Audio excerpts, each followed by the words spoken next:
ce genre de moment, moi, j'aime pas l'arrêter.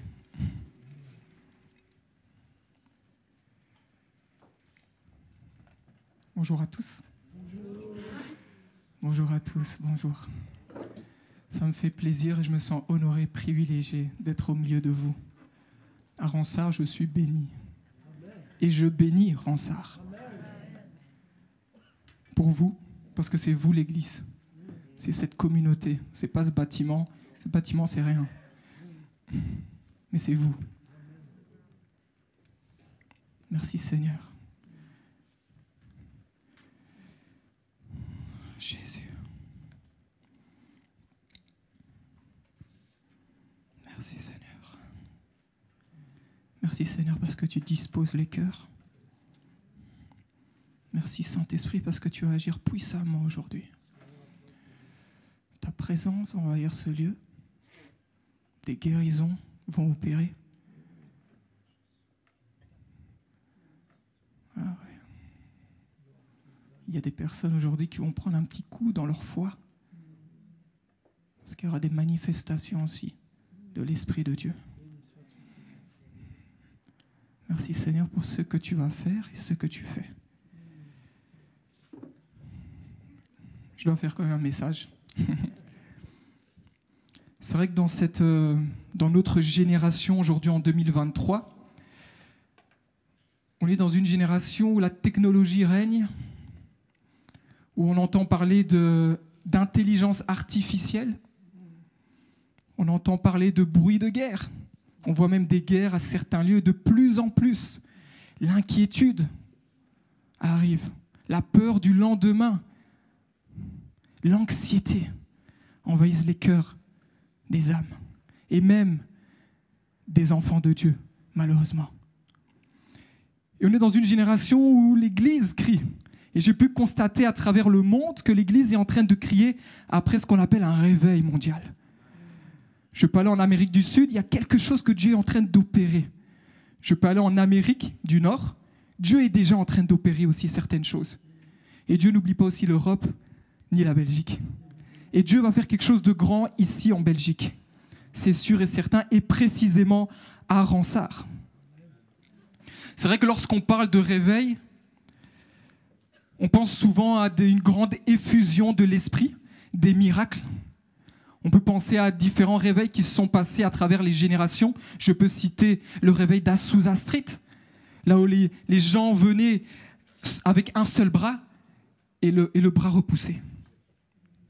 Ça s'est passé entre 1900 et 1906. Ça a impacté le monde, ça a impacté d'abord les États-Unis. Et puis ça a été connu dans le monde entier. C'est pour ça qu'il faut qu'on ait une attitude de recevoir le miraculeux de Dieu et pas le doute. Parce que le Dieu en qui je prie et en qui je crois est un Dieu qui fait des miracles. Et je le crois. Lorsqu'on parle de réveil, en fait, on parle d'un retour à Dieu. On parle des enfants de Dieu qui reviennent à Dieu, où il y a une communion. Mais pas n'importe quelle communion. Une communion révélée, une révélation personnelle de Jésus-Christ. Celui qu'aujourd'hui je peux appeler mon époux. J'ai mon épouse ici, Rachel, que j'aime tellement, qui est belle.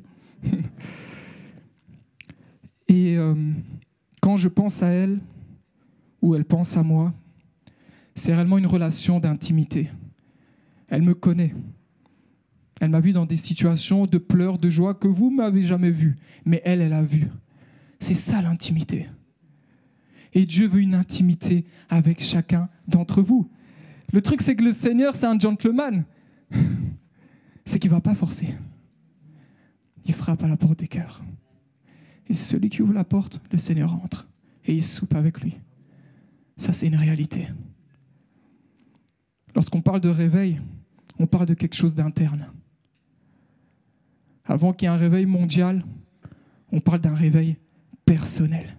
Et ce sera ça, mon titre, le réveil personnel. Merci Seigneur pour ce que tu fais, merci pour ta présence. Lorsqu'on parle de réveil personnel, il y a une part de Dieu et une part de l'homme. Dieu agit, mais l'homme crie après Dieu. C'est parce que l'Église crie après le Seigneur que le Seigneur écoute comme un bon père. Et l'effusion de l'Esprit agit. Qu'on ait des attentes envers Dieu. Qu'on ait une soif de Dieu. Que nous puissions soupirer après Dieu. Après chaque réunion, que ce soit vendredi ou dimanche, il ne faut jamais se dire que la réunion sera exactement la même que la semaine passée. Dieu peut localiser ta situation devant toute cette multitude de personnes. Il vient juste pour toi et il touche ta situation et il la change, il la transforme, il la bouleverse. Ça, c'est le Seigneur Jésus. Ça, c'est lui. Je le crois parce qu'il a fait dans ma vie. Devant une multitude de jeunes, il est venu me prendre moi. Il m'a touché, il a dit, toi, je veux que tu me serves. Moi, j'ai regardé à mes capacités et j'ai dit, non, c'est pas possible, Seigneur. Si toi, Seigneur, tu ne m'équipes pas, si tu ne me remplis pas, je ne pourrai pas le faire. Et même me tenir devant vous, je ne peux pas le faire. C'est le Seigneur. Il dit, sans lui, on ne pourra rien faire. Sans lui, il n'y aura jamais de réveil. Je vais aller plus loin. Sans lui, sans le Saint-Esprit, on peut prier. On va juste faire du bruit. Juste faire du bruit ici à Ransart. Le Saint-Esprit doit être honoré. Le Saint-Esprit doit être adoré. Il est Dieu. Le Seigneur a dit, il est avantageux que je m'en aille, afin que l'Esprit, le Consolateur, arrive en nous, vienne en nous, nous remplisse. Ça, c'est une réalité. Lorsqu'on parle de réveil aussi, personnel, ça demande moins d'idolâtrie. C'est mettre l'idolâtrie de côté. Tout ce qui passe avant Dieu disparaît. C'est Dieu qui est la source, qui est le centre, qui est notre désir, qui est le tout. C'est lui et lui seul. J'aime bien accueillir le Saint-Esprit comme il le mérite. Là, c'est parce que je dois prêcher, sinon j'aurais pu rester ici. Marie-Laurence, on aurait adoré le Seigneur pendant 1 heure, 2 heures. Parce que c'est lui et lui seul. C'est le Saint-Esprit. Le Saint-Esprit a tellement été négligé dans l'Église. Je peux aller dans une autre Église, je vais voir que le Saint-Esprit est négligé. Le Saint-Esprit. Sans lui, on ne peut rien faire. Sans lui, on ne peut rien faire, Église. On veut aller plus loin avec le Seigneur, le Saint-Esprit. C'est lui tout d'abord, la première place. C'est lui qui convainc les cœurs, c'est lui qui touche les cœurs. C'est le Saint-Esprit. Ce n'est pas le pasteur Franck, même s'il parle bien. Mais c'est le Saint-Esprit. C'est lui et lui seul. Dieu va agir dans l'église de Ransart parce que l'église de Ransart a honoré le Saint-Esprit, a mis le Saint-Esprit à la première place. Et le Saint-Esprit a pris toute la place. Il est le conducteur. C'est lui qui a le volant. C'est lui qui nous conduit. C'est lui qui inspire l'église. C'est lui qui dirige l'église. Il est le GPS spirituel. Le GPS de notre vie. Le GPS de ta vie. C'est le Saint-Esprit. Merci Saint-Esprit. Lorsqu'on parle de réveil personnel, c'est une soif de l'Esprit de Dieu, un soupir, soif de l'Esprit du Seigneur. As-tu soif de l'Esprit de Dieu? As-tu soif de l'Esprit du Seigneur? Lorsque tu as soif du Seigneur, la honte disparaît. La honte disparaît. Vous savez, il y a quelque chose qui doit partir en nous. Et moi, je demande tout le temps à Dieu, l'orgueil. Tu dois pouvoir adorer le Seigneur dans l'église comme tu le fais dans ta chambre. Bien sûr, correctement. Tu as quand même tes frères et sœurs à côté. Mais tu dois pouvoir. C'est fou à quel point juste se prosterner à l'église, pour certains, ça devient difficile alors qu'il le fait dans sa chambre. Il est l'Esprit de Dieu, celui qui connaît toutes choses. Il connaît ton cœur mieux que toi-même.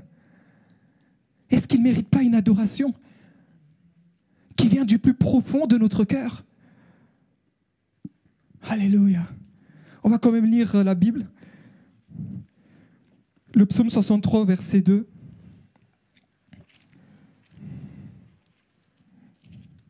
Merci Seigneur pour ta parole.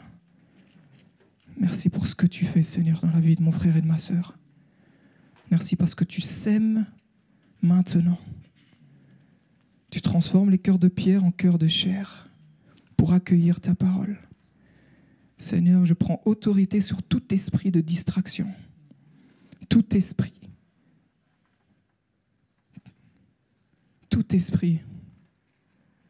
qui veut que ta parole ne rentre pas dans les cœurs. Psaume 63, verset 2. Le psaume de David, un assoiffé David. Il dit, « Oh Dieu, tu es mon Dieu, je te cherche. » Ah, je vais répéter ça. « Oh Dieu, tu es mon Dieu, je te cherche. » Quelle soif David avait. « Mon âme a soif de toi, et mon corps soupire après toi.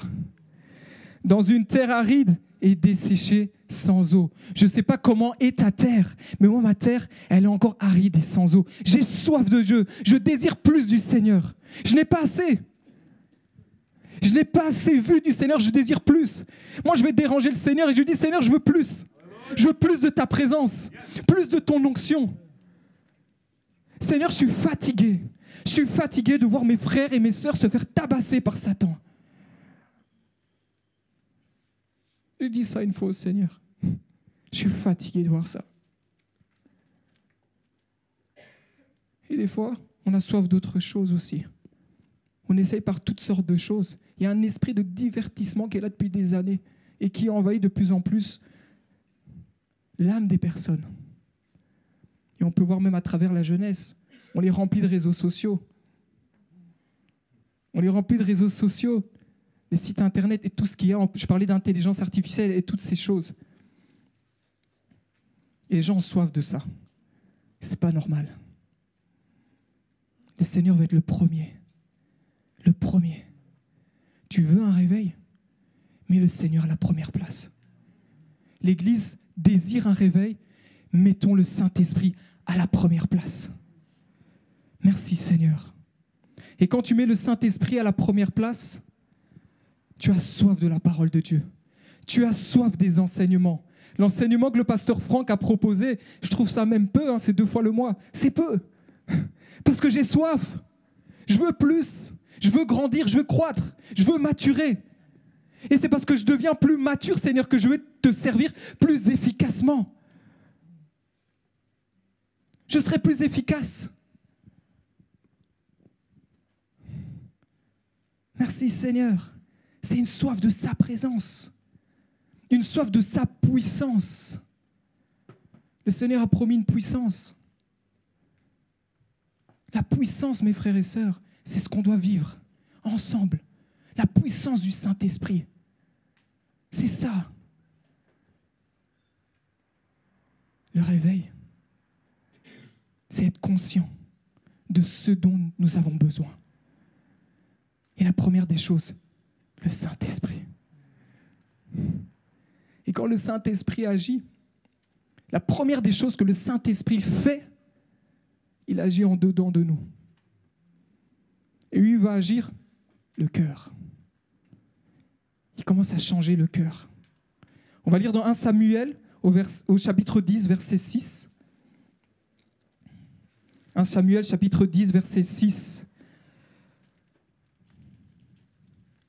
Samuel prophétise sur Saül et il lui dit « L'Esprit de l'Éternel s'emparera de toi, tu prophétiseras avec eux et tu seras changé en un autre homme. Lorsque ces signes auront eu pour toi leur accomplissement, fais ce que tu trouveras à faire car Dieu est avec toi. Puis tu descendras avant moi à Gilgal, alors à mon tour je descendrai vers toi pour offrir des holocaustes et des sacrifices de communion. Tu attendras 7 jours jusqu'à ce que j'arrive auprès de toi et que je te fasse connaître ce que tu dois faire. » Verset 9, important. Dès que Saül eut tourné le dos pour se séparer de Samuel, qu'est-ce que Dieu fait? Un autre cœur. Dieu opère pour une transformation, d'abord dans le cœur. La prière qu'on doit faire, c'est pas spécialement Dieu guérit mon cœur ou Dieu agit dans mon cœur. L'évangéliste Watchman ce qu'il dit, c'est Dieu donne-moi un nouveau cœur. Dieu doit changer nos cœurs. L'esprit de réveil commence par le cœur. Dieu doit changer notre cœur. On doit avoir un cœur nouveau et laisser le Seigneur agir en nous. C'est obligatoire, c'est important. C'est important. Au verset 9, je continue. Et Dieu lui donna un autre cœur et tous ces signes se produisirent le même jour. Quand le Seigneur agit en nous, ensuite il y a l'action. C'est obligatoire. C'est comme ça que Dieu va agir dans Ronsard. Il va agir à l'intérieur de Ronsard. Donc ce qu'il va faire, c'est qu'il va agir à l'intérieur du cœur de chaque membre de Ronsard. Et à ce moment-là, quand l'église de Ronsard sera équipée, là vous pouvez aller au combat. Mais sans être équipé, restez. Je vous promets, restez.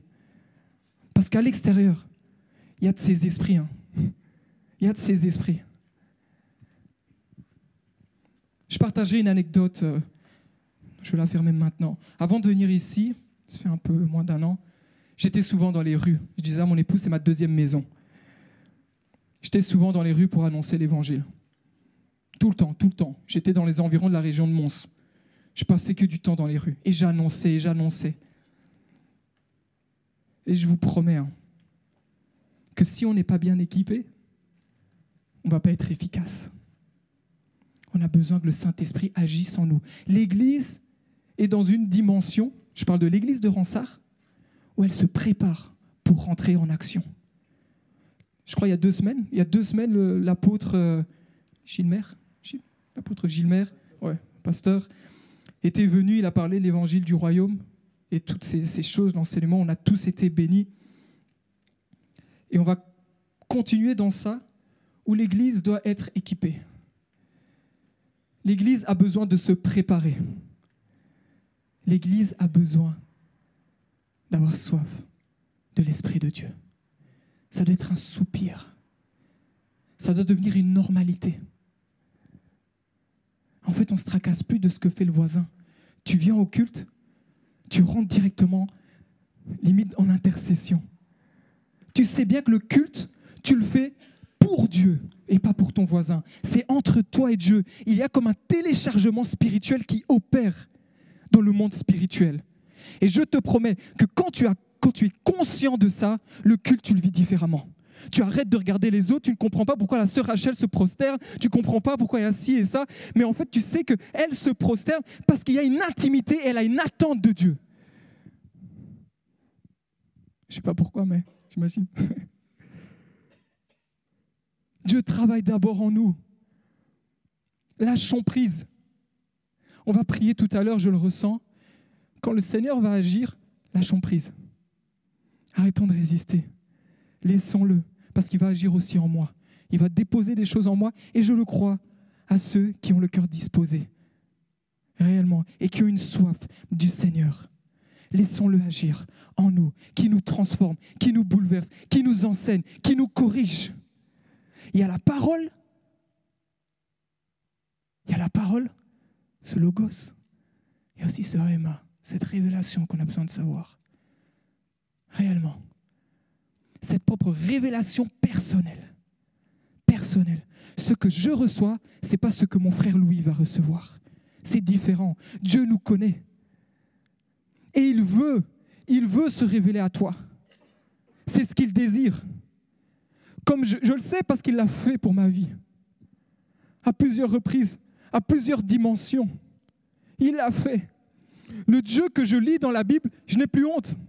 Parce que je l'ai vu agir et je veux le voir encore agir. Je ne suis pas frustré quand je lis la Bible. Oui, je veux voir que l'Église de Dieu, avec un grand E, puisse vivre encore plus cette effusion de l'Esprit, cette vie d'intimité avec le Seigneur. Mais personnellement, j'ai dit, Seigneur, moi je veux plus. Je veux plus. Je veux plus. Et si je peux partager quelque chose à mon frère, c'est « et plus soif de Dieu ». Plus plus soif du Saint-Esprit. Lorsque tu lis ta Bible, ce n'est pas ce qui s'est passé dans le passé. C'est ce qui va se passer maintenant. C'est ce qui va se passer maintenant pour ta vie. Vous savez, il y a des personnes, je le crois, qui n'attendent pas un réveil mondial. Parce que le réveil, ils le vivent déjà. Ah, Ransard. Le réveil, ils le vivent déjà. Ransard, soyez prêts à vivre un réveil d'abord personnel. Personnel. Personnel. C'est important. L'effusion de l'esprit qui va se passer, je le crois, je crois au réveil mondial. Je crois à ça. Dans ces temps de la fin dans lesquels nous sommes, c'est une réalité. Dans des temps de la fin où on nous parle de transhumanisme, de homo deus, que l'homme décide de devenir Dieu, où l'intelligence artificielle grandit de plus en plus, où on nous parle de puces dans la main pour payer, ou de système de Neuralink qui fait qu'on a une puce dans le cerveau, c'est déjà en route. L'Église doit crier après le Seigneur, doit soupirer après le Seigneur. L'Église doit crier et déranger le pasteur Franck pour dire « Pasteur Franck, il faut que tu nous enseignes encore plus. » C'est obligatoire. C'est ça un disciple. Le disciple, il a soif. Le disciple, il a soif du Seigneur. Le disciple, il passe du temps avec Jésus. Les apôtres ont passé du temps avec le Seigneur. Ils avaient beaucoup de défauts comme j'en ai, mais j'aime passer du temps avec Jésus. Parce qu'il me dit, Kevin, écoute, il y a ça à corriger en toi. Ok, Seigneur, j'écoute, j'obéis. Par ta parole, je vais en action. Et je l'applique. Ça, c'est le Seigneur. Lorsqu'il y a un cœur nouveau, il y a un dégoût aussi de péché. On n'a plus besoin de sortir, te dire « Hé, tu pêches !» C'est toi personnellement. Tu sais que ce que tu fais déplaît au Seigneur. Tu le sais. Il y a ça en toi, ça brûle, tu dois quitter. Tu le sais. Tu le sais. Ce dégoût, il est surnaturel. Il n'y a pas besoin de voir des psychologues. Il n'y a pas besoin de voir le pasteur Franck. Il ne va pas te le dire, il peut te le dire, mais ce n'est pas grave. Il faut que le Saint-Esprit te le dise. Et je vais te dire quelque chose, il te le dit. Il te le dit. Et à un moment donné, il faut agir. Il te le dit. Lorsque le cœur est changé, ton caractère change. Le caractère du disciple. Un cœur nouveau. Le disciple ne critique pas. Le disciple bénit. Le disciple ne maudit pas. Le disciple bénit. Le disciple bénit. Le disciple pardonne. On me fait du mal, je pardonne. Et même si c'est dur, Seigneur, aide-moi à pardonner. Il y a toujours cette attitude. Le système de pensée change. Ton système de pensée change, c'est obligatoire. C'est ça le réveil personnel. C'est en dedans de toi, je le répète, et je vais faire comme répéter. C'est ce qui se passe. Les gens soupirent, les gens crient après un réveil mondial, mais ils ne sont pas changés. Le réveil mondial agit d'abord en nous. On doit soupirer, et même quand c'est difficile, et je peux le comprendre, on a un Dieu qui est grand. Seigneur, tu connais mes capacités. J'essaye, mais j'y arrive pas. Agis en moi, Seigneur. Agis parce que j'ai besoin de toi. Il ne va jamais juger. Il ne va jamais juger. Il est là. Ton voisin peut te juger, mais le Seigneur, il ne te jugera pas. Et sache une chose, que quand moi, je quitterai cette terre, je serai en face de Dieu. Et c'est là que je devrais rendre des comptes. Dans ce tribunal de Christ. C'est là que je serai devant le Seigneur, devant sa grande gloire. Ce sera incroyable. J'aime Jésus. J'ai jamais rencontré un homme comme lui. Je peux parler de Jésus intimement parce que c'est vraiment ce que je vis. Je suis rempli de défauts, mais j'aime Jésus. Et c'est ce qui fait la différence dans ma vie. Je suis imparfait, mais j'aime Jésus. Tu peux être imparfait, et sûrement que tu l'es. Mais aime Christ. Parce qu'il t'aime aussi. C'est obligatoire. C'est comme ça qu'il fonctionne. C'est Jésus. On va continuer. Ça passe vite, hein, l'heure. On va continuer. Verset 10, ils arrivent là, à Gibéa, et voici qu'une troupe de prophètes vint à sa rencontre. Et l'Esprit de Dieu s'emparera de lui, et il prophétisa au milieu d'eux. Comme j'ai dit, c'est que lorsque le Seigneur agit en nous, l'action arrive. Saül prophétisa, alors qu'avant non. Parce que Dieu a changé d'abord son corps. Il est devenu un autre homme. C'est ce que la Bible dit. Il est devenu un autre homme. Au verset 11, tous ceux qu'il avait connus auparavant virent qu'il prophétisait avec les prophètes et l'on disait l'un à l'autre parmi le peuple, qu'est-il arrivé à Ludo? Qu'est-il arrivé à Giuseppe? Il n'est pas là. Amen. Qu'est-il arrivé à Louis? Qu'est-il arrivé? C'est qu'à un moment donné, les gens vont voir ce cœur nouveau. Les gens vont le voir. Quelque chose de différent. C'est ça. Quand le Seigneur agit à l'intérieur, on fait la différence à l'extérieur. On a parlé de ce caractère de disciple. Le pasteur Franck a parlé de ça la semaine passée. C'est qu'à un moment donné, les gens vont voir. Oui, il y aura des oppositions. Oui, il y aura de la persécution. Ça, c'est normal. Ça fait partie de la vie chrétienne. Attends-toi à être persécuté. Ça, je suis obligé de te le dire et je suis même obligé de te le promettre. Si tu n'es pas persécuté, pose-toi des questions. Ouais. Attends-toi à être persécuté. Mais que les gens voient la différence en toi, en moi. C'est ça. Quand Dieu agit, il change les vies. Quand Dieu agit, il change les cœurs. C'est le Seigneur, ça. C'est lui qui fait des miracles. C'est ça un miracle. On veut toujours un miracle qui soit physique. Mais Dieu fait des miracles à l'intérieur. C'est un miracle. J'ai vu des paralytiques se lever.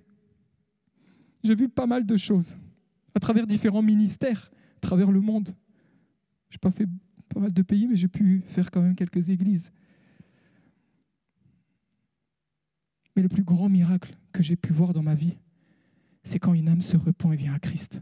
C'est le plus grand miracle que j'ai pu voir. C'est le plus grand miracle. Au-delà de tout ce qui est un peu physique, artificiel.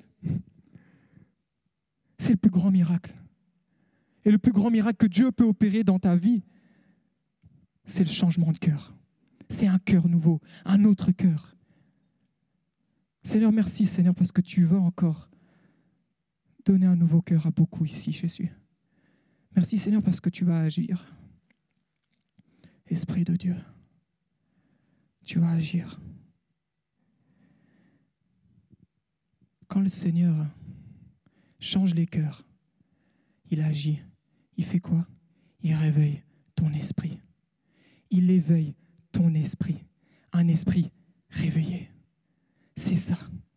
Un esprit réveillé. Pourquoi? Parce que le Seigneur, lorsqu'il a une mission, et je crois que le Seigneur a une mission pour l'église de Ronsard, c'est qu'il va réveiller. Il va réveiller des esprits. Il y a des gens qui vont se lever et qui vont dire « Ah, on doit faire ça pour la ville de Ronsard. On doit faire ça pour Charleroi. On doit faire ça pour l'église de Ronsard. » On va lire aussi Esdras, chapitre 1, verset 1.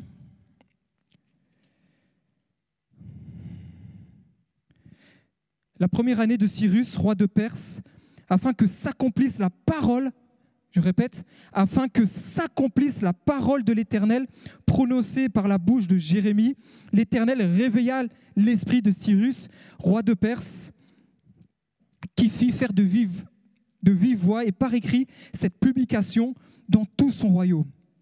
Ainsi parle Cyrus, roi de Perse.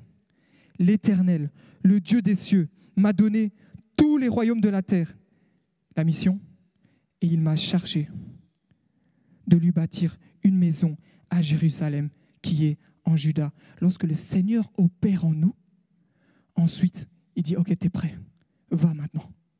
Lorsque le Seigneur fait un changement dans le cœur d'une personne ou équipe une personne, c'est pour une mission et c'est que pour lui. Au verset 5, « Alors les chefs de famille de Juda et de Benjamin, les sacrificateurs, les Lévites, tous ceux dont Dieu réveilla l'esprit, Je prie que Dieu réveille ton esprit, mon frère, que Dieu réveille l'esprit aussi de l'Église. Se lever pour monter au pays et bâtir la maison de l'Éternel qui est à Jérusalem. Je crois que le Seigneur veut faire une grande œuvre ici à Ransard. Et il a déjà commencé. Je le crois, parce que je le vois. Je suis venu il y a peut-être 8-9 mois et j'ai vu l'évolution. Le pasteur Franck me disait « Attends, ça va venir ».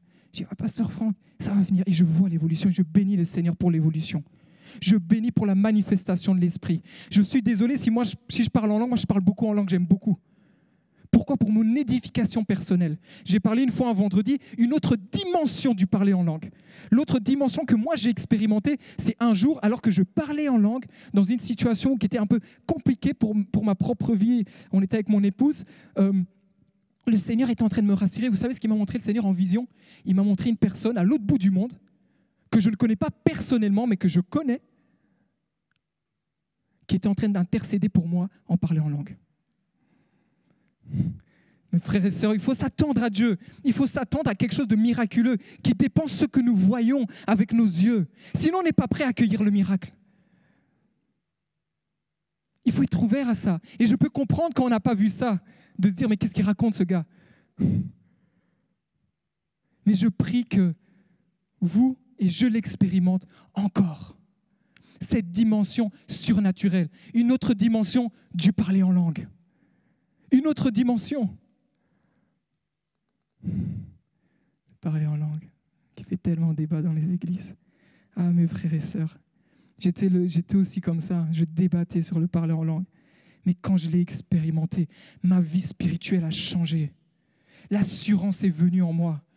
J'annonçais l'évangile dans les rues parce que j'étais équipé, parce que j'étais rempli de l'Esprit du Seigneur. Et je préparais ça parce que je parlais en langue. J'ai rentré dans une autre dimension que je ne peux pas exprimer. Je ne comprends pas ce que je dis. Mais c'est ça. Le Seigneur comprend. Tu peux être ici, tu parles en langue, tu es en train de bénir quelqu'un qui se trouve en Haïti, alors qu'il y a des guerres de gangs là-bas. Le pays est en train de souffrir. Alors qu'en Arménie, on est en train de parler encore des guerres. Tu parles en langue, tu intercèdes pour un Arménien. Ne néglige jamais le parler en langue. Je ne peux pas te dissuader. Vis-le, expérimente-le, et puis fais ton expérience. Merci Seigneur. Lorsque le Seigneur réveille un esprit, c'est pour accomplir une mission. Éphésiens 5 au verset 14. Et là, je parle à l'église de Ransard. Alléluia. C'est pourquoi il est dit, réveille-toi. Réveille-toi mon frère. Réveille-toi ma sœur. Réveillez-vous église. Réveillez-vous. Alléluia. Réveillez-vous. Réveillez-vous église. Réveillez l'esprit qui est en vous. Demandez au Seigneur, Seigneur, réveille l'esprit qui est en moi. Réveille l'esprit qui est en moi. Réveille-toi d'entre les morts, qu'il n'y ait plus d'assoupissement spirituel. Je peux aller même au point d'aller de mort spirituelle. Qu'il y ait une soif dans l'Église. Qu'il y ait un désir profond, un désir sincère pour le Seigneur. C'est ça que l'Église a besoin. L'Église, certes, a besoin de miracles, c'est bien, j'aime ça aussi, mais l'Église a besoin surtout du Saint-Esprit. C'est ça que l'Église a besoin. Et je parle d'une Église avec un grand E. Ce que je prêche ici, je peux le prêcher dans une autre Église. L'Église a besoin de ça. Lorsque tu viens au culte, lorsque tu rentres dans cette dimension où tu comprends, tu discernes, ton système de pensée change, que tu as besoin du Saint-Esprit, ton culte est complètement différent. Tu rentres vraiment au culte ici et tu dis, Seigneur, je viens pour toi. Je viens d'abord pour t'adorer, même avant mes besoins. Même avant mes besoins. Et vu qu'il est bon, il va s'occuper de tes histoires. Il va s'occuper de tes histoires. Recherchez le royaume par-dessus tout. Recherchez le royaume par-dessus tout. L'Église doit rechercher le royaume par-dessus tout. Réveille-toi d'entre les morts et le Christ resplendira sur toi. Je le crois Et je déclare dans le nom de Jésus que l'Église va resplendir sur ta vie. Je le crois. Je le crois réellement. Il y a des personnes ici que je vais rencontrer 2 ans après qui vont être complètement changées. Je vais même être étonné. Je vais dire, c'est vraiment toi ? Louis, c'est vraiment toi ? C'est vraiment toi, Louis ? Avec un cœur nouveau. Je vais aller rapidement. Et le Christ resplendira sur nous. Que Dieu réveille l'Église. Que Dieu réveille l'Église. Et le point, ce sera mon dernier point, et le point le plus important sur lequel je vais vraiment mettre un accent dessus. Lorsque le Seigneur réveille l'Église, lorsque tu vis ce réveil personnel, la première réaction, retour à la prière. La première réaction. Lorsqu'il y a eu des réveils à travers l'histoire, qu'est-ce qui a déclenché? Certes, le Saint-Esprit.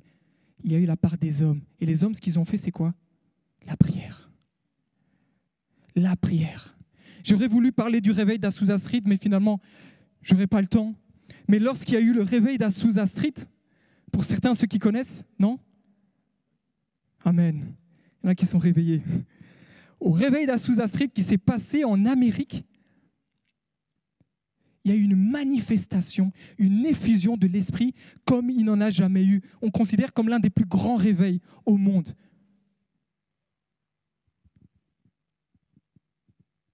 Et vous savez, le leader, ce révivaliste, William Seymour, c'était quelqu'un qui mettait toujours le Saint-Esprit à l'avant. Vous savez, c'était quoi son pupitre? C'était 2 boîtes de carton. Et il se prosternait derrière les 2 boîtes de carton. Pourquoi? Parce qu'il voulait dire, c'est pas moi le leader, c'est le Saint-Esprit. Je dis, ce gars-là, il a tout compris. Et ça ne m'étonne pas qu'après, ils ont vécu énormément. Mais pas que ça, parce qu'ils ont tous prié. Ils ont prié comment? D'un commun accord. L'église soupirait et le réveil était tellement grand que les gens venaient à travers le monde pour voir ce qui s'y passait. Et l'effusion du Saint-Esprit était là. Il les touchait. Des gens qui venaient complètement paralysés ressortaient, ils marchaient. Ça, c'est le Saint-Esprit. Et il agissait d'abord en eux. Il y a beaucoup de choses à parler de cette histoire. Acte 1, verset 8, il y a une promesse que le Seigneur fait à l'Église, au peuple de Dieu.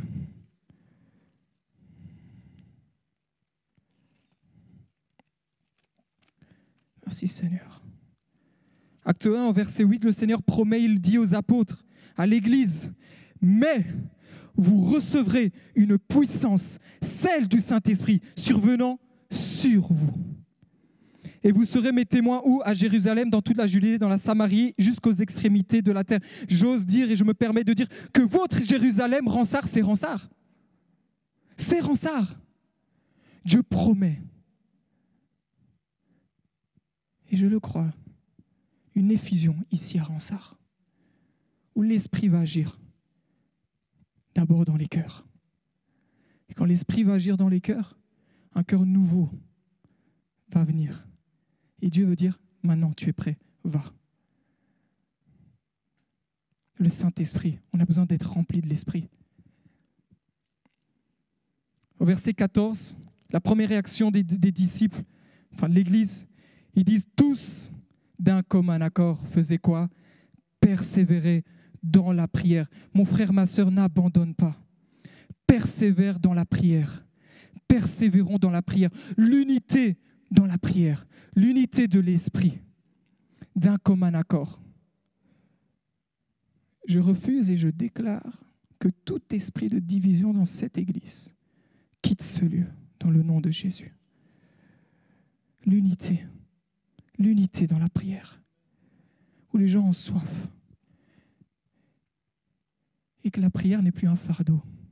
On n'est pas juste là à écouter Samuel prier, et on regarde, on attend qu'il dépose un nouveau chant dans sa playlist, et puis on dit « Ah, on doit prier ». Non, j'ai déjà une attitude de prière. Et quand Samuel dit « Tiens, prends le micro, tu es déjà prêt ». Tu es déjà prêt. Le plus important, bien sûr, ce n'est pas le micro, hein. C'est une image pour dire qu'il faut être tout le temps prêt, être dans la prière. Église, l'unité dans la prière. Tous d'un commun accord persévérer dans la prière. Voilà ce que fait le réveil personnel. Ils savent que la solution, c'est la prière. Ne négligeons jamais la prière. John Wesley, pour ceux qui connaissent, un autre révivaliste. Un révivaliste, c'est un homme que Dieu a utilisé pour un réveil. C'est des gens qui sont très connus à travers l'histoire. Vous pouvez vous renseigner.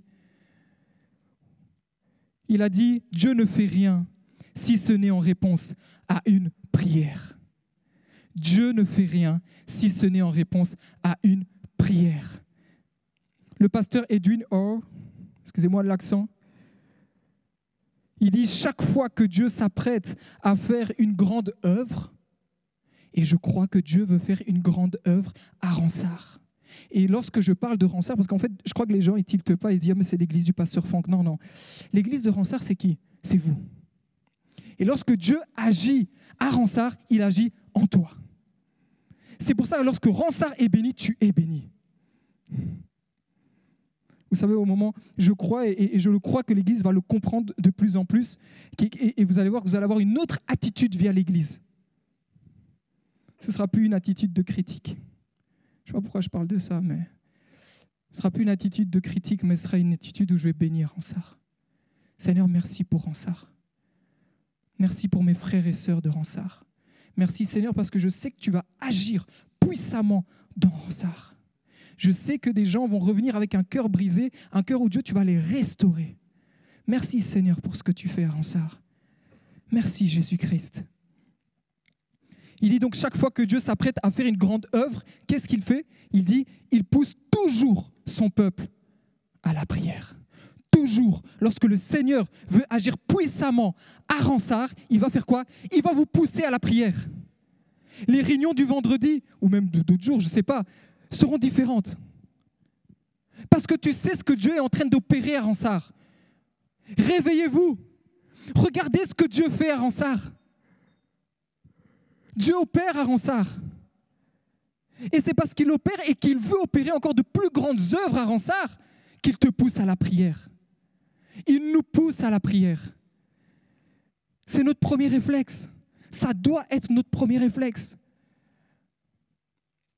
Je ne peux pas vous parler de réveil, je peux vous montrer différentes images des réveils, de tout ce qui s'est passé, mais ce n'est pas le plus important. Je crois que l'Église aujourd'hui a besoin d'avoir premièrement un réveil personnel. L'Église de Ronsard a besoin d'avoir un réveil personnel. On a besoin de ça. Moi, en tout cas, j'ai besoin de ça parce que je désire plus de Christ. Je désire plus du Saint-Esprit. Je ne suis pas satisfait. J'ai une soif. Ma terre, elle est sèche. J'ai besoin du Seigneur. L'Église a besoin du Seigneur. Mais la première des choses, c'est que l'Église doit être consciente qu'elle a besoin du Seigneur. Ça, c'est important. C'est ça le réveil. C'est lorsque tu es réveillé, tu t'aperçois de ce qui ne va pas et ce qui est à corriger. Parce que tu es réveillé. Réveille-toi, toi qui dors. Réveille-toi. Réveillons-nous. C'est une bénédiction ce que le Seigneur partage. Il ne culpabilise pas. C'est pour vous dire, j'ai de bonnes œuvres, j'ai des œuvres pour Ronsard, j'ai des œuvres pour ta vie. J'ai une œuvre, je veux faire quelque chose de ta vie. Mais je te dis ce que tu dois faire. Et c'est là la part de l'homme. Dieu agit, il peut avoir l'effusion du Saint-Esprit ici. Mais Dieu a besoin que tu agisses dans quel sens? Dans le sens où tu recherches le Seigneur. Et c'est parce que tu recherches le Seigneur que le Seigneur agit. C'est que comme ça. C'est parce que tu as une soif de Christ. C'est parce que l'Église crie après le Seigneur. L'Église crie après Christ. Pourquoi les églises à travers le monde crient après un réveil? Parce qu'ils voient que le monde se dirige de plus en plus vers le mal. On entend des tremblements de terre partout dans le monde, de plus en plus. Alors l'Église se dit, mais Seigneur, fais quelque chose. Et c'est normal, c'est une réaction, c'est normal.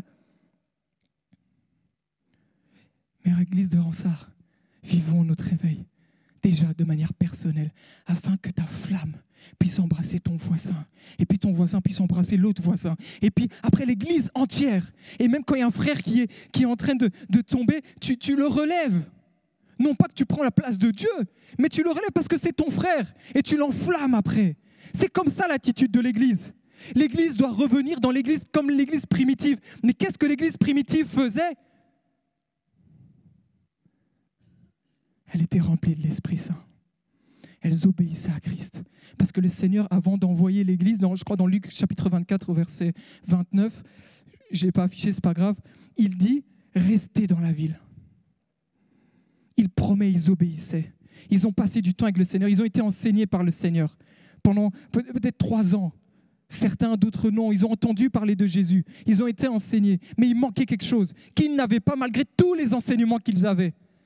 Malgré tous les enseignements, toute la connaissance de la parole. Vous savez ce qui manquait ? Le Saint-Esprit.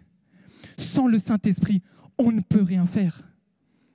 Sans le Saint-Esprit, l'Église va juste faire des réunions après dimanche, ce seront tous les mêmes, les gens sont toujours frustrés, oui, il y aura quelques manifestations, des petites sensations de l'Église, mais l'Église n'aura pas agi avec puissance. Et l'Église a besoin de la puissance du Seigneur qui se dépose sur nous. Ce manteau spirituel. La puissance du Seigneur. L'Église a besoin de ça. L'Église ne peut pas rentrer en action, ne peut pas aller à l'extérieur sans qu'elle ait la puissance. Merci Seigneur. Acte 2, je vais terminer. Acte 2, versets 1 à 4. Une histoire fort connue. Lorsque le jour de la Pentecôte arriva, ils étaient tous ensemble dans le même lieu. Tout à coup, il vint du ciel un bruit comme celui d'un souffle violent qui remplit toute la maison où ils étaient assis. Des langues qui semblaient de feu et qui se séparaient les unes des autres leur apparurent. Elles se posèrent sur chacun d'eux. Et qu'est-ce qu'ils disent, verset 4 ? Et ils furent tous remplis d'Esprit Saint et se mirent à parler en d'autres langues, selon que l'Esprit leur donnait à s'exprimer. Ils étaient ensemble dans cette chambre haute, d'un commun accord. Une autre traduction peut dire tous ensemble. Et ils aspiraient, ils avaient soif du Seigneur. Je prie que les réunions, ici à Ronsard, que mes frères, vous mes frères et sœurs, qu'on ait toujours une grande soif de l'Esprit du Seigneur. Une grande soif du Seigneur. Qu'on ait toujours une attente du Seigneur. Qu'on ne se limite pas à ce que Dieu veut faire dans l'Église. Et lorsqu'on ne se limite pas, Dieu va faire dans l'Église. C'est obligatoire. C'est les principes du Seigneur. C'est comme ça qu'il fonctionne. Il y a une soif, il y a une attente, un désir profond, sincère. Au verset 42, 43, j'ose m'imaginer que le pasteur Franck, c'est un de ses versets préférés. Lorsque Pierre était rempli de l'Esprit, donc au moment où il était rempli de l'Esprit, il était en action. L'action, c'est quoi ? Il a prêché, annoncé la parole. Et il est écrit que, au verset 37, on peut commencer, après avoir entendu cela, donc lorsqu'il a prêché, après avoir entendu cela, les gens eurent le cœur vivement touché. Et vu qu'ils eurent le cœur vivement touché, ils demandent, mais Pierre, qu'est-ce qu'on doit faire ? Qu'est-ce qu'on doit faire ? Pierre leur dit, repentez-vous et que chacun de vous soit baptisé au nom de Jésus-Christ pour le pardon de vos péchés et vous recevrez le don du Saint-Esprit. Au verset 41, je saute, ceux qui acceptèrent sa parole furent baptisés et en ce jour-là furent ajoutés environ 3000 âmes. Verset 42, voilà l'attitude de l'Église. Ils étaient conscients de ça, ils ont reçu le Saint-Esprit, mais ils se sont dit, mais comment on va entretenir ça ? Il est écrit quoi ? Ils persévéraient dans l'enseignement. Ah, l'enseignement, c'est une bénédiction. Je ne sais pas si je l'avais dit au pasteur Franck, je disais, j'aurais aimé avoir un pasteur qui a un ministère d'enseignant. Vous gagnez en années. Réellement. Réellement. On doit bénir les ministères d'enseignants. Dans l'enseignement des apôtres, dans la communion fraternelle, dans la fraction du pain et dans les prières, verset 43, et la crainte s'emparait de chacun d'eux, le respect pour Dieu. Et qu'est-ce qui se passait après l'action ? Et il se faisait beaucoup de prodiges, de signes par les apôtres. Lorsqu'ils étaient remplis de l'Esprit, lorsqu'ils ont compris l'attitude qu'il fallait avoir, leur système de pensée, le cœur a été complètement changé, renouvelé. Ils ont compris qu'on doit entretenir ça. On veut un réveil personnel. Apprenons à entretenir ce que Dieu a déposé en nous. Apprenons à entretenir cela. Au verset 46-47, je vais terminer par ça. chaque jour avec persévérance. Ils étaient au temple d'un commun accord. Ils rompaient le pain dans les maisons et prenaient leur nourriture avec allégresse. Regardez ce qui est marqué. Et simplicité de cœur. Pourquoi ? Parce que leur cœur a été changé. Leur cœur a été changé. Lorsque ton cœur change, ce qui sort de toi, les fruits qui sortent de toi, c'est ce qu'on appelle les fruits de l'esprit. C'est ça qui sort de toi. Ton caractère change. Ton caractère change. Vous savez, je vous ai parlé de réveil mondial, ce qui s'est passé, effusion du Saint-Esprit et tout ça, c'est bien. Merci Seigneur, et je ne néglige pas ça, il faut ça. Mais j'ai remarqué qu'est-ce qui s'est passé quelques années après. Il commençait à avoir des oppositions. Et puis, dans certains, la chair a repris le dessus. Et ce qui a causé des troubles dans ces réveils. La chair a repris le dessus. Les critiques ont repris le dessus. Ils ont commencé à critiquer le Saint-Esprit, le parler en langue. Le réveil d'Azusa Street, c'est notre ancêtre pentecôtiste. C'est là qu'il y a eu la manifestation de l'Esprit. Les gens parlaient en langue, les miracles se faisaient. Toutes les dénominations, finalement, ont vu que le Saint-Esprit agissait. Ils faisaient de longues heures d'avion pour venir voir ce qui se passait. Ils étaient touchés. Après, les critiques ont commencé à revenir. L'ordre, d'un point de vue humain, ont voulu cadrer ce que le Saint-Esprit faisait. Ça ne marche pas avec le Saint-Esprit. Ça ne marche pas.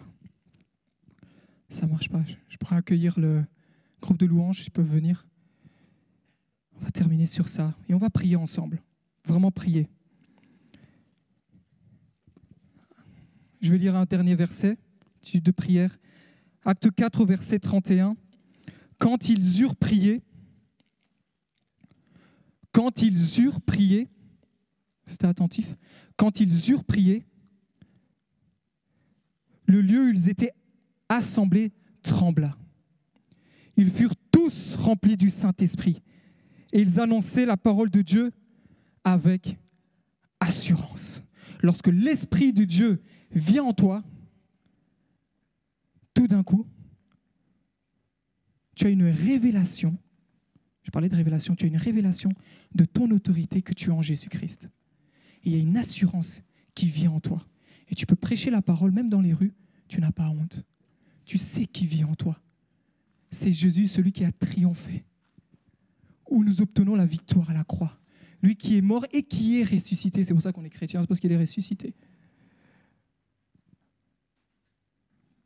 Il veut remplir l'Église du Saint-Esprit. C'est ce qu'il désire.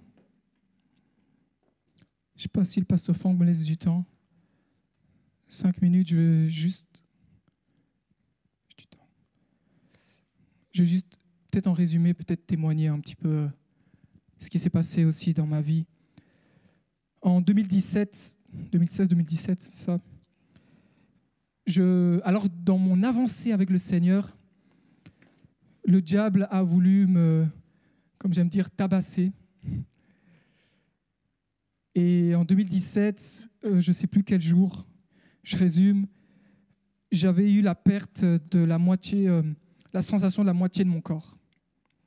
Je servais le Seigneur avec zèle, il a voulu freiner mon zèle.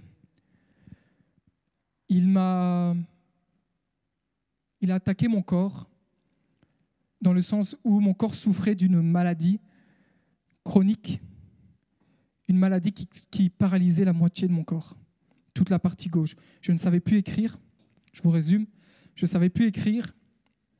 Et lorsque je pars faire tous les examens, tout ce qui est IRM, ponction lombaire, c'est ça, ponction lombaire, donc retirer un liquide à partir de la colonne vertébrale et toutes ces choses, le médecin vient et annonce « Oui, vous souffrez de telle maladie du corps ». Et il me fait comprendre que vous ne pourrez plus marcher.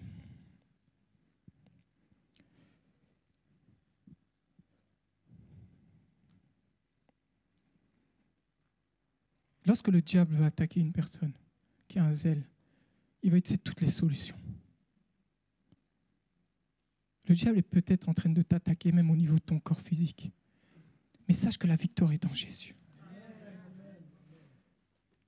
Et alors que j'apprenais ça, mais vous imaginez, même, j'étais encore étudiant à ce moment-là, je terminais ma dernière année, je n'ai pas su faire mon examen parce que toute ma partie gauche était paralysée, je ne savais plus écrire. Le médecin m'annonce que j'ai une maladie incurable, qu'on ne pourra pas guérir, il n'y a pas de traitement. Et lorsque le médecin m'annonce ça, moi je vois toute ma vie complètement anéantie. Il me fait comprendre, c'était un neurologue, il me fait comprendre en gros, que je terminerais presque comme un légume. C'était limite comme s'il me disait, mais choisis déjà la couleur de ta chaise roulante. J'étais jeune, je suis toujours jeune, encore plus jeune. Encore plus jeune. Mais vous imaginez, encore plus jeune, on vous annonce ça. On voit toute sa vie complètement anéantie. Il m'annonce ça devant mes parents. Alors ma première réaction, malheureusement, elle a été mauvaise. C'est que je suis rentré dans ce piège de l'ennemi. Et j'ai commencé à dire, mais Seigneur, si finalement venir à l'église, faire ci, te servir, c'est pour se ramasser ça, Seigneur, à quoi bon? J'ai vraiment dit ça, j'ai dit, Seigneur, à quoi bon? À quoi bon vivre cette vie de consécration si finalement j'ai ça? Et vous savez, c'est ça qui est mauvais, et c'est ça la ruse du diable. C'est qu'il va te faire croire que c'est Dieu qui t'a abandonné. Je vais vous dire une vérité en laquelle je crois en tout cas. La maladie ne vient pas de Dieu. La maladie ne vient pas de Dieu. Dieu est bon. Dieu est bon. Dieu est bon. La maladie ne vient pas de Dieu. Et la première des choses que j'ai dû faire, je résume, c'est qu'il y a dû avoir une opération de guérison entre moi et Dieu. Où je devais me dire, Dieu, en fait, tu ne m'as pas abandonné. Tu ne m'as pas abandonné.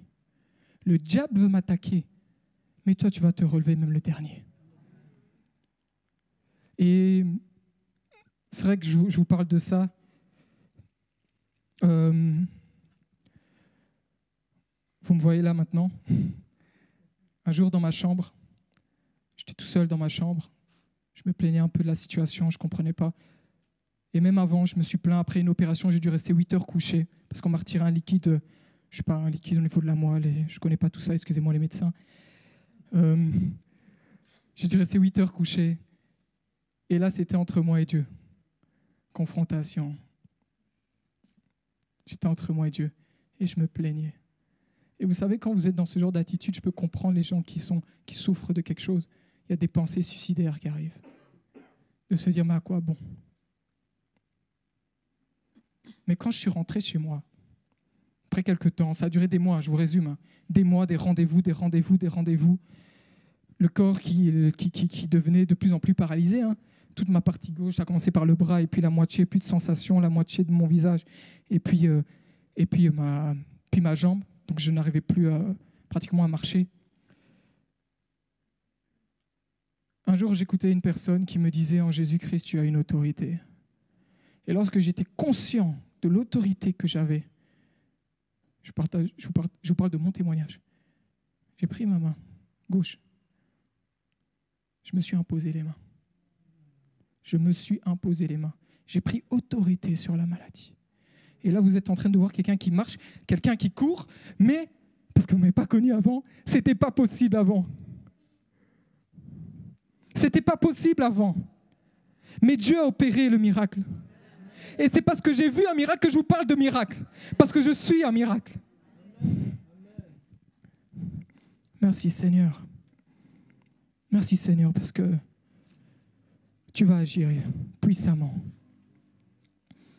Merci Seigneur. Excusez-moi si on a un peu dépassé au niveau du temps. Mais l'Esprit du Seigneur veut agir. Il veut agir. Et puis de par ça, j'étais tellement conscient de l'autorité et de ce que j'avais reçu au Seigneur, je commençais à imposer les mains aux gens qui étaient dans la rue. Je commençais à imposer les mains aux gens qui étaient dans la rue. Vous savez, dans l'église, je peux prier pour une personne, elle va dire oui, je suis guéri, alors qu'elles sont encore dans la rue, ils ne vont pas faire ça. Ils vont te dire non, j'ai rien senti.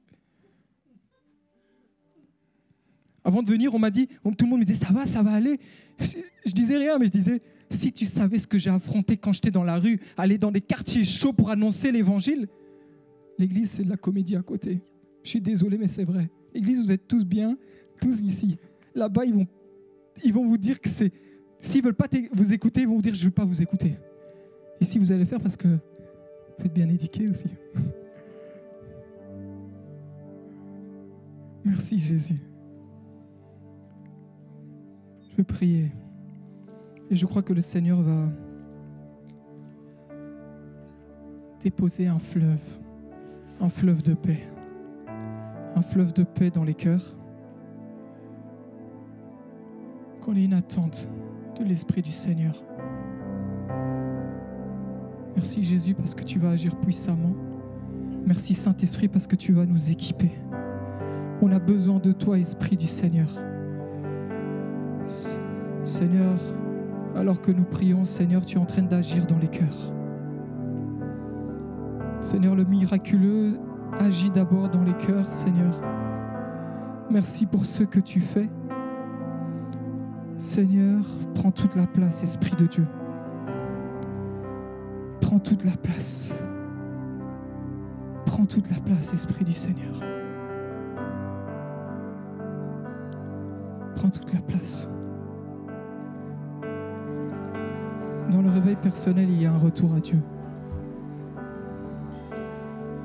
Une autre dimension, quelque chose qu'on a envie de revivre avec le Seigneur. Je me permets de dire même ce premier amour que nous revivons avec le Seigneur. Ce premier amour qu'on vit avec Jésus. Retour à Dieu. Retour à la communion du Seigneur. Une révélation personnelle. Merci Saint-Esprit. Merci pour ce que tu fais. Merci pour ce que tu opères ici. Ce retour au Seigneur. Ce réveil personnel. Alors que nous prions, on demande la présence du Saint-Esprit. Alors que des fleuves de paix sont en train d'être opérés dans le cœur. Des fleuves de paix. Il y a restauration.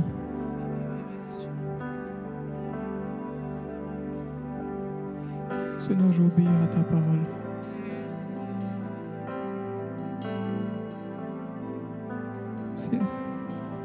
S'il y a des personnes qui veulent vivre un réveil personnel, certes, mais qui ont aussi ce besoin qu'on les soutienne.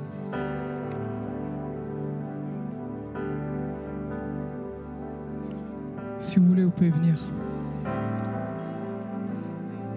Vous pouvez venir. Ce réveil personnel. Ce réveil personnel. Ce réveil personnel. Et lorsque je vais prier pour vous, le Seigneur va équiper en même temps. Il va équiper. Il va équiper. Merci Saint-Esprit parce que tu remplis. Merci Saint-Esprit parce que tu opères. Merci Esprit de Dieu. Parce que tu veux transformer des cœurs. Des cœurs complètement renouvelés. Des cœurs complètement renouvelés. Mon frère, ma sœur, comme j'ai dit, la relation avec le Seigneur, ce n'est pas une question de son voisin ou de son ego est mis de côté. C'est de se dire, le Seigneur, aujourd'hui, tu as préparé quelque chose pour moi et je veux le recevoir. Je veux le recevoir. Je veux le recevoir. Je veux le recevoir. Merci Saint-Esprit, parce que c'est toi qui opères. Merci Esprit de Dieu, parce que c'est toi qui opères. Merci pour ce que tu fais. Merci pour cette autre dimension. Des personnes aussi qui veulent vivre une autre dimension avec l'Esprit du Seigneur. Vous pouvez venir. Je vais aussi prier pour vous. Je vais prier pour vous. Une autre dimension avec le Seigneur. Ce réveil personnel où Dieu agit en dedans de vous. Il opère un miracle en dedans de vous. Merci Seigneur pour ce que tu fais. Et je n'oublie pas aussi des gens qui veulent vivre un miracle physiquement. Vous pouvez aussi venir. Un miracle physique. Yes. Merci pour ta puissance, Esprit du Seigneur. Merci Seigneur parce que ton esprit va descendre ici en ce lieu de façon puissante. Merci Seigneur parce que tu vas opérer des miracles aujourd'hui selon ce que ta parole dit Seigneur.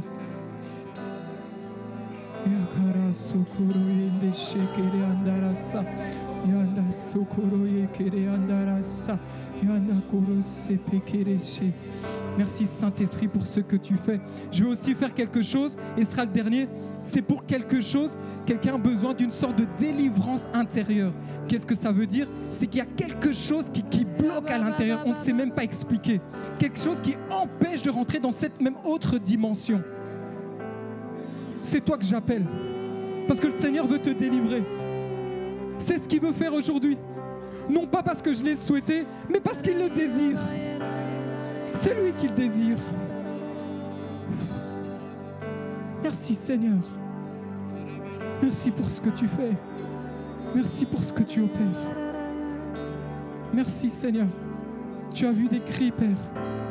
Tu as vu des cris, Seigneur. Des cris et des pleurs, Seigneur. Pendant longtemps. Pendant longtemps. Aujourd'hui, ces personnes ont fait le choix, Seigneur, de dire c'en est assez.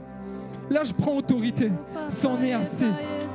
Ah, c'en est assez. Je veux vivre quelque chose de différent. Je ne comprends pas pourquoi les gens autour de moi vivent quelque chose avec Dieu, mais moi je comprends. Mais moi je ne le vis pas.